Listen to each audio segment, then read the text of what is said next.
The stadium that will host the most matches during the FIFA World Cup 2026 has an opening roof that weighs as much as 20 Boeing 737 planes.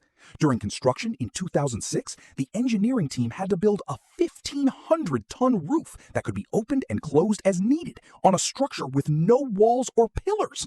At the time, it was the world's largest stadium, boasting the longest arches without any support. But the problem was that the stadium's arches were curved at a 30-degree angle, making it impossible to open, let alone slide such a heavy roof. It's like pulling the weight of 20 Boeing 737s uphill. Dozens of engineers were called in for the event, and every possible idea was tested, but all experiments proved futile. The idea that ultimately succeeded was invented 150 years ago by a man with no engineering background. The stadium that is considered the most favorite for the FIFA 2026 is the AT&T Stadium in Arlington, Texas. Spread over an area of 3 million square feet, this magnificent stadium offers a seating capacity of 80,000 people at a time. Its internal area is 3 million cubic meters. This means the entire Pyramid of Giza could fit inside, and thousands of people would still be able to sit inside. In terms of height, even if the Statue of Liberty were placed inside, it still wouldn't touch the ceiling. When we look at the stadium and then assess its features, it's hard to believe how it was built. 2 400-meter-long arches, all without pillars, a retractable roof weighing 1,500 tons, centrally air-conditioned doors, and 2 glass sliding doors as tall as a 12-story building. All these challenges arose when in 2006, the American National Football League, NFL, needed a new stadium in Texas. The Dallas Cowboys, an American football team, demanded a stadium that would not only be used for 8-10 football matches a year, but also be available year-round. Texas, known for its winter storms and scorching summer heat, requires year-round use. Normally, when a roof is to be erected on any structure, pillars are erected. However, if pillars were erected in a stadium, they would obstruct the audience from watching the match. This was the first challenge for architect Brian Truby, who faced one of the toughest challenges of his career on this project. He had to design a stadium that would be completely free of pillars. But for Brian, the challenge wasn't just designing a pillarless roof.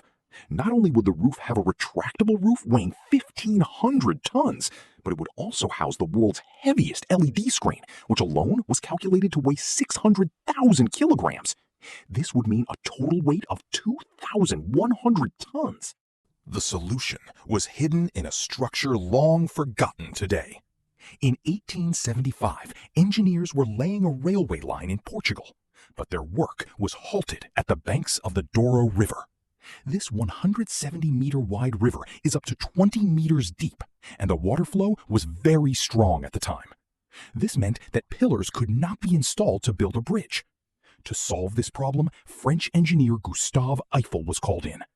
Eiffel designed a parabolic arch supported by the riverbanks, which would require no pillars.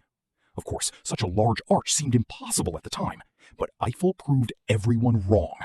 It wasn't just the arch's design that was bearing the bridge's weight. If you look closely, you'll see that it's embedded in tiny triangles, and these triangles are the key to the arch's strength. Because a triangle is the only shape in the world that, no matter how much pressure is applied to it, will break but will not change its shape. The structure of these triangles is called a truss system in engineering terms. And this same discovery by Gustave Eiffel was also used in the Texas AT&T Stadium.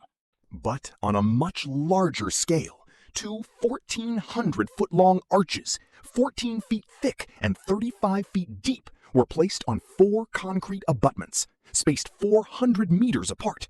Each abutment used as much concrete as 200 houses, spaced 200 yards apart. And because these arches were made of steel, which can expand in the Texas heat and tear concrete, expansion joints were installed between the steel and the abutments, allowing the stadium to breathe. After 8 months, the roof was complete. Without pillars, an open-view stadium roof was now ready. An iconic rectangular hole was placed in the center, a symbol of the Dallas Cowboys' former stadium. At AT&T Stadium, this hole had to be covered with a retractable roof designed to withstand all weather conditions. But no one could have predicted how difficult the task would be. Opening and closing the retractable roof panels, whose total weight was 10 times that of the world's heaviest animal, the blue whale, on the sloping arches proved to be a daunting task. Naturally, when the roof opened, gravity would hold it in place, and a grid would be used to lift it up. To achieve this, the roof panels were first divided into two equal parts, so that when the roof opened, the weight would be equally distributed on both sides of the trestle. If heavy-duty winches were used to open and close them, lifting a weight of 1,500 tons would require at least a 3,000-ton winch. If one winch didn't open any one panel at the same speed, the trestle's balance would be disrupted, and this would be nothing short of a disaster. Secondly, if the winch's steel wire accidentally broke, it would be a catastrophic disaster. To solve this problem, engineers turned to a 150-year-old invention, not invented by an engineer. In the 19th century, a businessman named Sylvester Marsh, who ran a meatpacking business, was passionate about hiking. He often climbed Mount Washington in New Hampshire. Climbing this mountain was beyond the reach of ordinary people, and this was why most tourists turned back from the bottom. In 1869, Marsh designed a railway track, also known as a cog railway or rack railway. This track has a rack in the middle of it, where the gears can be caught. The track part is called the rack, and the gear part that attaches to the train is called the pinion. The train could now easily climb any hill without slipping. To prevent the train from reversing, a lock was installed on the pinion, allowing it to travel in only one direction. If you've ever experienced a cog railway or roller coaster, the constant hammering sound you hear as you ascend is due to this lock. This genius invention was named the rack and pinion. It was decided to install this rack and pinion system for the retractable roof of the AT&T Stadium. The line you see on the stadium roof is the rack or track on which the panels can be easily opened with a firm grip. To achieve this, 130 7.5 horsepower motors were installed, which power the pinion to close the roof and act as brakes when opening. And because the gear size is fixed, both roof panels open equally, and the weight is applied equally to both sides of the roof. It takes 12 minutes for the retractable roof of AT&T Stadium to open. Keeping the entire stadium cool in the summer was no small task. The volume inside the closed stadium is 3 million cubic meters, which is the volume of an astonishing 75,000 standard rooms. Cooling such a large volume means cooling 3 Burj Khalifa-sized buildings from top to bottom. You may have heard of air conditioners weighing 1.5 tons, 2 tons, or even as much as 4 tons. Amazingly, an 11,000-ton chiller has been installed in the stadium, with ducts up to 6 feet thick, because, according to the laws of physics, cold air is heavier. These ducts blow cool air from above, which falls onto the field, passing over the audience. The hot air, being lighter, collects in the empty space above the field, where it is recycled. To enhance the audience's viewing experience, the world's largest LED screen at that time was installed at the AT&T Stadium. The total weight of this screen is 600,000 kilograms, with over 10 million LEDs installed. This screen, as tall as a 10-story building, is suspended 50 meters above the pitch. The total LED surface is as large as a 3,000-yard plot, providing a view of all sides. No matter where you sit, this screen can be seen from all sides. The stadium's doors are made of glass as tall as a 12-story building. These are not one piece, but are made by joining small panels.